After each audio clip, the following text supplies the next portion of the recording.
The Aos Sí is the Irish term for a supernatural race in Irish mythology and Scottish mythology, comparable to the fairies or elves. They are said to live underground in fairy mounds, across the Western Sea, or in an invisible world that coexists with the world of humans. This world is described in the Lebor Gabála Érenn as a parallel universe in which the Aos Sí walk amongst the living. In the Irish language, Aos Sí means people of the mounds. In Irish literature, the people of the mounds are also called humans.They. In Scottish mythology, they are humans.This. They are variously said to be the ancestors, the spirits of nature, or goddesses and gods. Some secondary and tertiary sources, including well-known and influential authors such as W.B. Yeats, refer to Aos Sí simply as the in Gaelic mythology. In many Gaelic tales, the Aos Sí are later literary versions of the Tuatha-Dé acute Danann, the deities and deified ancestors of Irish mythology. Some sources describe them as the survivors of the Tuatha-Dé acute Danann who retreated into the otherworld after they were defeated by the Milesians, the mortal sons of Mil-Uspen who, like many other early invaders of Ireland, came from Iberia. Geoffrey Keating, an Irish historian of the late 17th century, equates Iberia with the land of the dead.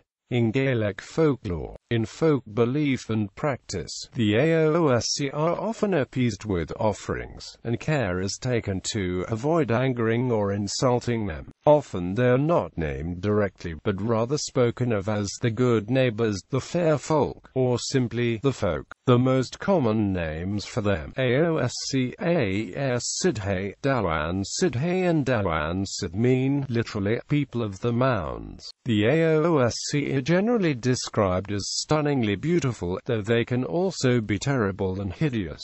Aos Sí are sometimes seen as fierce guardians of their abodes, whether a fairy hill, a fairy ring, a special tree, or a particular loch of wood. The Gaelic otherworld is seen as closer at the times of dusk and dawn. Therefore this is a special time to the Aos Sí, as are some festivals such as Samhain, Beltane and Midsummer.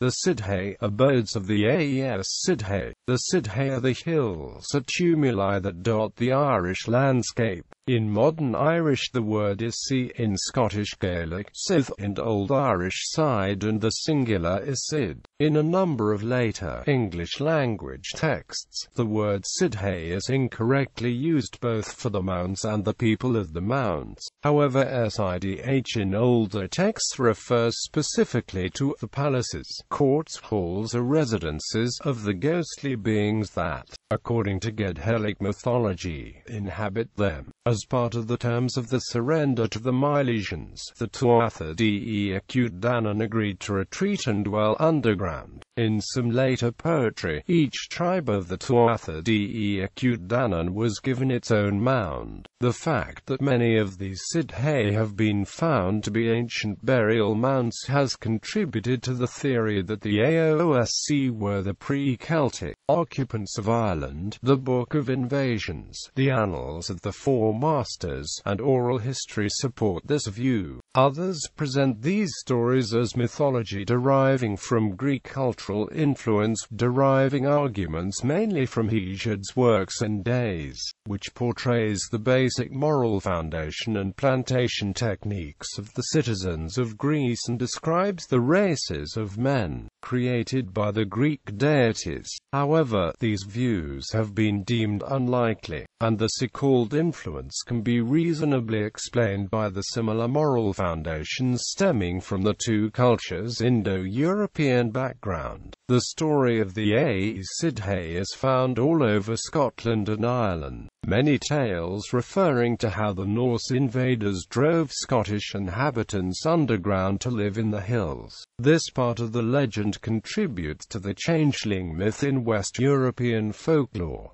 Types of Aos Sí. The Banshee elves.They, which means woman of the Cid, has come to indicate any supernatural woman of Ireland who announces a coming death by wailing and keening. Her counterpart in Scottish mythology is the Beansith. Other varieties of Aos Sí in Dawansith include the Scottish Benai, the washerwoman who is seen washing the bloody clothing or armor of the person who is doomed to die, the Lenan-Sidhe, the fairy lover, the Catsith, a fairy cat, and the Siusith, fairy dog. The Slua-Sidhe, the fairy host, is sometimes depicted in Irish and Scottish lore as a crowd of airborne spirits, perhaps the cursed, evil or restless dead. The Cybra may be a type of these lesser spirits, prone to evil and mischief. However, an Ulster folk song also uses Shivra simply to mean spirit or fairy.